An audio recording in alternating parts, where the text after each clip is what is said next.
l'impression que mon laptop ne tient plus bien la charge parce que là j'enregistre sur mon laptop. Désolé. Donc, notre job avait réussi et si on regarde là, en fait, on peut avoir toutes les informations. Donc, le kubectl a été set up au niveau de notre machine. Nous avons pu check out pour récupérer notre code actuel. Le namespace, qu'est-ce qui s'est passé? Le namespace existait déjà. Ok, il m'a dit que ça existait déjà. En ce qui concerne la commande en fait de restart des pods, en fait, il me dit qu'au début il n'y a pas de pod en fait. Et en ce qui concerne l'application de mes manifestes, ok, il me dit que le déploiement a été créé et le service a été créé et post checkout et complete job. Bon, là c'est pas nous, ça concerne GitHub. Donc quand qu'est-ce qu'on va faire? On va essayer d'aller au niveau du dashboard. On va aller au niveau du dashboard et fail. Ok, on se rend compte en fait qu'il y a les déploiements qui ont fail. Donc nous allons vérifier en fait.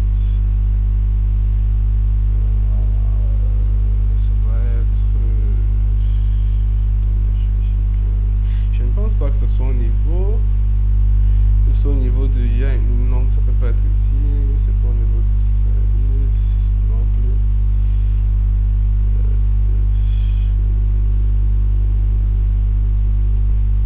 Ah, c'est plutôt au niveau de l'image en fait. Je n'ai pas précisé mon nom. C'est ça en fait le problème. Voilà. Si je repasse sur mon. Non, même pas besoin d'aller jusque là. Juste en regardant ici en haut en fait. Le nom de l'image en fait c'est ça.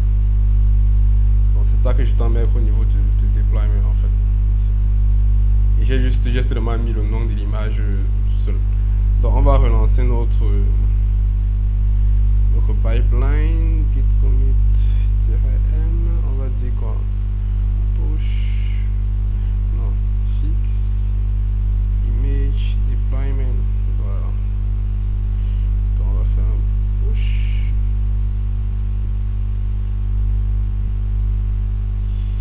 Voilà, là on va pousser. On revient au niveau de nos actions. Bon, déjà ici je vais supprimer cet artefact parce qu'on n'en aura plus besoin. Celui-ci. Pensez toujours à les supprimer. Hein. Si vous n'allez plus les utiliser, supprimez-les. Voilà. D'accord. Là, le nom on va fixer en fait le nom de l'image à utiliser au niveau du deployment. Je pense que c'est pour ça en fait que ça n'a pas pris. Parce qu'il n'arrivait pas en fait à trouver l'image qu'il allait utiliser pour lancer les pods. Voilà. Entre temps, vous pouvez directement avoir accès à votre dashboard au niveau de Kubernetes directement. Et même ici directement sur votre machine, j'ai fait Kubernetes et fait kubectl get pod le nom du namespace qui est production. Là comme vous pouvez le voir, je ne vais pas avoir en fait mais les noms de mes différents pods qui ont été créés et ici en fait le statut il me dit image pull back off. Bon, il n'a pas pu trouver l'image. Vous voyez, c'est là 52 minutes avant que je n'aille charger ma machine. Donc si je reviens au niveau de mon deployment, de mon workflow, voilà, de mon action, bon là il vient de définir le build, là il a testé. Si on repart sur le Docker Hub au niveau du repos, voilà, on rafraîchit, on va voir qu'il a poussé il y a de cela quelques secondes, voilà, et few secondes. Voilà, et là il est en train de mettre en fait ça au niveau du cluster K8s en fait. Donc si je reviens ici en fait, je suis en vert au niveau des deployments, ou bien si je reviens même seulement au niveau disons ici, voilà, là il va recharger et vous voyez tout en fait, tout est en ordre au niveau des réplicateurs, des portes, des déploiements, des démons, tout est vert en fait pour dire ok, comme tu vois tout est en ordre. Si je m'en vais au niveau des services, au niveau de mon service qui est Node Kubernetes Service, qui appartient au namespace production, qui est de type load balancer au niveau du cluster IP. Donc agitant le cluster, voici l'adresse IP du cluster et le port externe en fait c'est ça. Ici écrit là-dessus en fait j'ai Hello from production version. Donc ça c'est l'application en fait qui est disponible, que le client pourra déjà utiliser, qui est disponible hors de notre cluster pour d'autres utilisateurs. Donc ce qu'on va faire maintenant, c'est qu'on va essayer de déployer en fait une version 2. Donc on va dire 2.version 2 de notre application de production quoi. On fait git add git commit m push version 2. Voilà. Donc on va pousser la version 2 de notre application de production. Donc là ça c'est en train de ça a poussé. Si nous repartons au niveau de nos actions, voilà, là il a encore de pousser la version 2.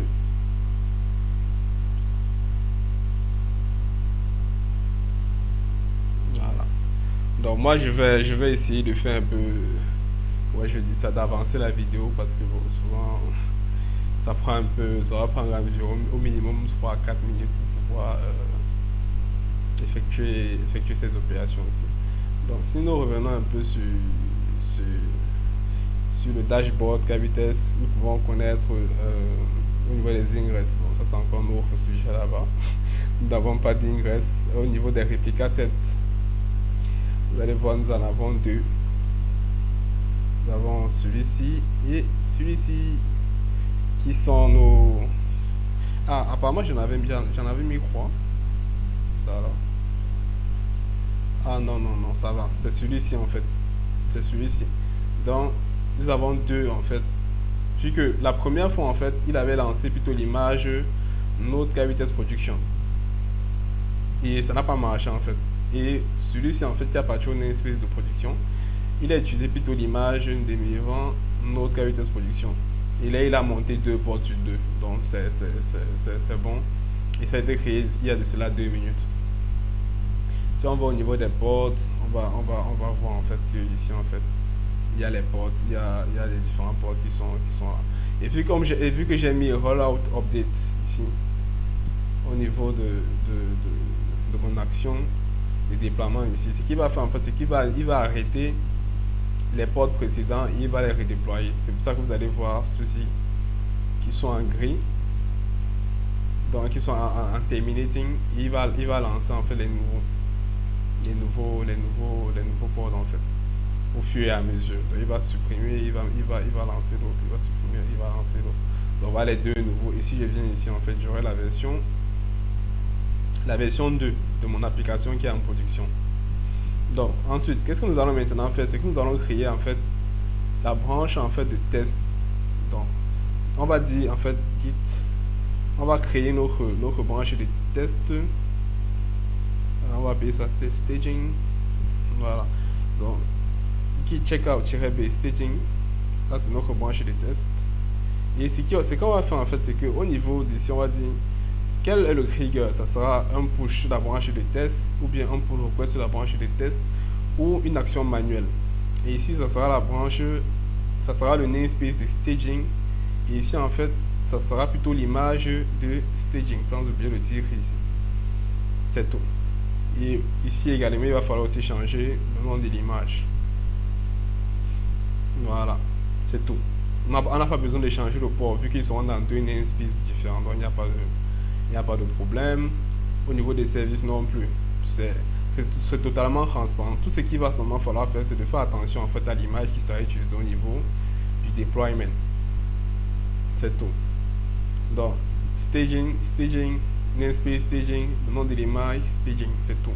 Et vu que le workflow a été suffisamment variabilisé, dans tout ce qui concerne le reste là en bas, en fait, vous n'avez à toucher à rien, en fait, ça sera mis automatiquement. Donc là, on va faire un git add point git commit-m push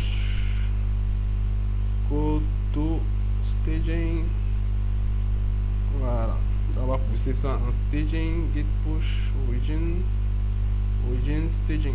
On va insérer et c'est bon.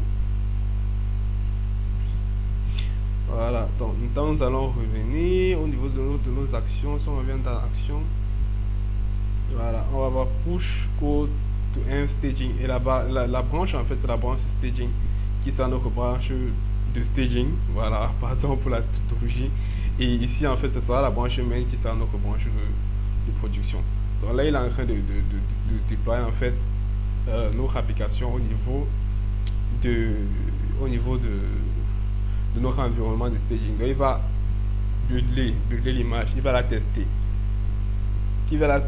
Alors, attends, attendez un peu, je vais annuler parce que j'ai oublié quelque chose en fait, c'est que au niveau ici il fallait au niveau du message en fait, il fallait mettre staging pour que vous puissiez voir en fait.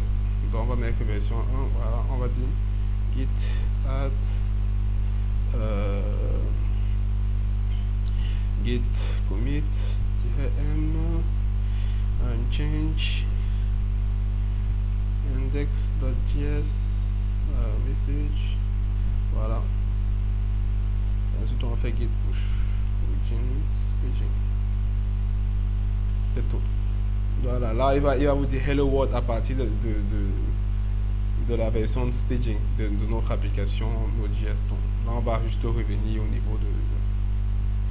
niveau de nos actions. On va voir change index.js message. Donc ça c'est la version qui a été poussée. Pour la version 2 je vais supprimer l'artefact. Moi je garde pas. Voilà, au niveau ici nous allons suivre le développement en fait de cette version. J'étais en train de dire quoi tantôt, c'est que en fait il va builder l'image et effectuer toutes les opérations de build de cette image sans problème. Ensuite il va tester en fait cette image pour voir si tout se passe bien, si il réussit à communiquer avec l'image, s'il reçoit un hello world ou pas. Et ensuite il va déployer ça en environnement de staging. Donc il va plutôt cette fois-ci créer le namespace staging, vu que ça a été variabilisé. Donc dès que cette variable sera modifiée dans la déclaration de variable plus haut, c'est plutôt ce namespace là qui sera créé, et tous les services, les deployments, les réplicas et les ports qui seront créés en fait seront dans ce namespace staging et n'auront rien à faire en fait avec les services réplicas et ports qui se trouvent dans le namespace de production. Donc c'est ça qui est vraiment très intéressant en fait. Donc vous allez avoir deux environnements où deux types d'applications différentes en fait cohabitent sans problème. Donc si on revient au niveau des jobs, on part dans deployment, voilà. Donc même chose, check out sur le code actuel. Après la suite c'est création du namespace. Bon là il va me dire que le namespace n'existe pas encore.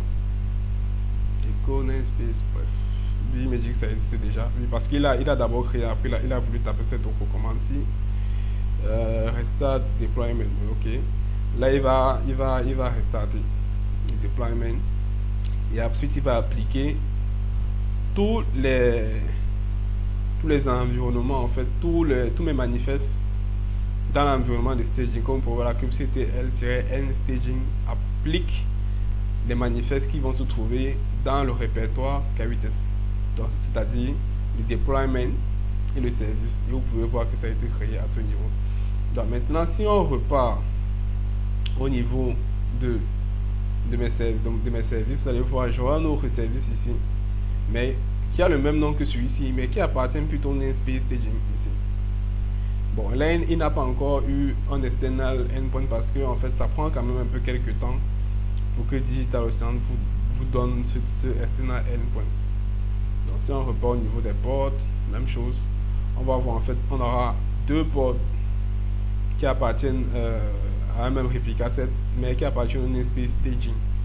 Il y en a deux autres ports en fait qui appartiennent au namespace production, et tous sont en état de de fonctionner. Et si je reviens sur mon GitHub, sur mon Docker Hub, je peux voir en fait qu'ici en fait j'ai une autre image en fait qui est l'image de staging qui a été créée à ce niveau. Voilà. Donc où on était, ok. Au niveau des deployments, pareil. Voilà, ça j'ai un deployment qui appartient à staging, j'ai un deployment qui appartient à production. Ici, je repars au niveau de Kubernetes. Voilà, vous pouvez voir, j'ai 4 deployments qui tournent. Bon, il y a les deployments qui sont les miens et d'autres qui appartiennent à DigitalOcean, les Replica Sets, les ports. Ici, je repars au niveau de mon service. Je peux voir que, ok, mon service qui appartient au namespace de staging en fait a été créé. Donc le voici ici. Et là, on peut voir en fait qu'il tape sur ce port-ci, 80, qui est le port de dans le cluster. Donc là, je vais ouvrir et voilà ça. Donc Hello World Staging from Staging version 1. Et là, cette version, c'était la version de production qui va toujours être la version 2. Et pour le fun, on peut faire encore une autre version 2 aussi de staging.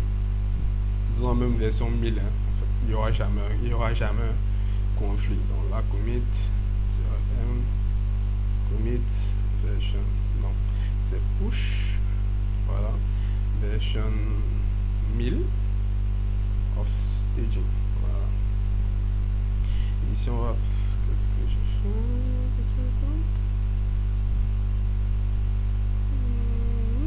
No change, on branche. Attendez. Ah ok, attendez, git add. Voilà, git commit, voilà, et git push within staging avec des staging. Bon, c'est ça en fait, et notre workflow va se lancer tout simplement.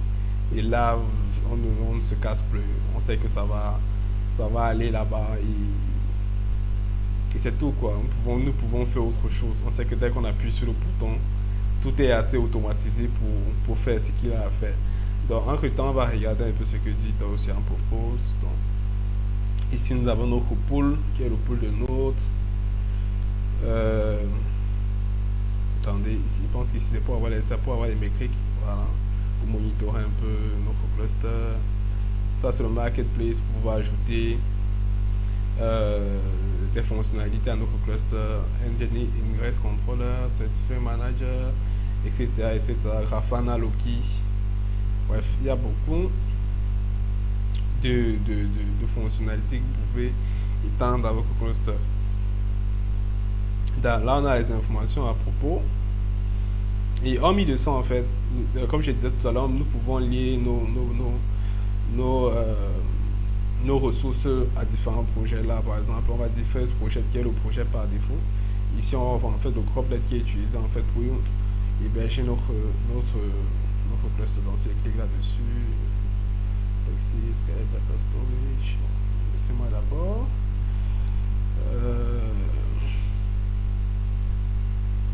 Voilà, donc vous allez voir la configuration, le VPC où ça se trouve, toutes les informations à propos. Les apps, c'est pour pouvoir lancer les applications directement sur votre cluster. Voilà, focus on code not on server. Voilà. Les Croplet, vous pouvez déployer une application Node.js, Python, Dockerfile, etc. Les Croplet, c'est l'équivalent des serveurs, c'est les machines virtuelles en fait. Les functions, c'est un service serverless en fait, pour pouvoir déployer en fait une fonction. Il vous serait facturé sur le temps d'exécution en fait de l'exécution de votre fonction. Bon, Kubernetes, on a vu les volumes, c'est pour pouvoir ajouter des volumes à vos différents Croplets. Ensuite, nous avons database, les bases de données. Voilà, database, Il y a différentes bases de données.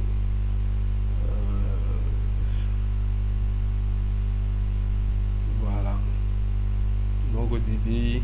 Space, c'est un peu l'équivalent des S3. Je pense même que leur Space, en fait, il est basé sur S3. Oui, il est basé sur S3, mais c'est pas un cours en fait de découverte de d'Hydrogen. Je crois que je vais m'arrêter là.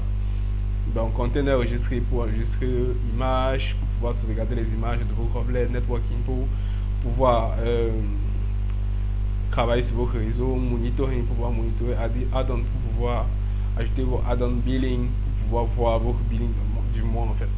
Très simple, très intuitif, pas de choses où il faut aller cliquer 1000 fois, entrer dans tel autre paramètre qui donne encore tel autre paramètre, compliqué souvent pour pas grand chose. Et ça reste tout mon avis. Donc revenons au niveau de notre version 1000 en staging, voilà ça. Au niveau des services, forcément c'est déjà un jour. Ici, je viens ici, je vois, là nous sommes à la version 10 000, voilà la version 10 000. Mais ici nous avons toujours la version 2 qui est en production. Donc, je pense que nous sommes arrivés au terme de cette petite vidéo, de ce petit tutoriel. Peut-être pour pousser un peu, comment je vais dire ça, le concept assez loin, la réflexion, peut-être, il serait peut-être intéressant de voir en fait comment lier nos services au, service, à un service external DNS, afin de lier en fait automatiquement nos services à un nom de domaine en fait. Parce que si à chaque fois on crée un service, en fait, chaque service, comme vous l'aurez vu à ce niveau, en fait, c'est une adresse IP qui est générée aléatoirement, qui en fait pas aléatoirement, il y a forcément une logique là derrière, mais en fait, c'est pas évident de connaître quel sera en fait le endpoint qui sera créé. Or, avec un external DNS, en fait, on peut directement dire en fait que, ok, à chaque fois que tu vas créer un service qui va être peut-être attaché à tel ou tel port, en fait, lis ce service là en fait à tel nom de domaine, et là en fait nous pourrons avoir quelque chose de plus humain. Donc peut-être, je sais pas, staging.digitalocean.com ou bien staging.nodejsa.com. Ici on pourra avoir production.nodejs.com, quelque chose dans le style, et c'est très intéressant. Donc comme je le disais, on va s'arrêter là. Cette vidéo sera sur ma chaîne personnelle et sur la chaîne Bitro aussi également. Donc n'hésitez pas à poser vos questions, à liker si le tutoriel vous a plu. Donc moi c'était Demi Event et je vous donne rendez-vous à la prochaine. Allez, bye bye.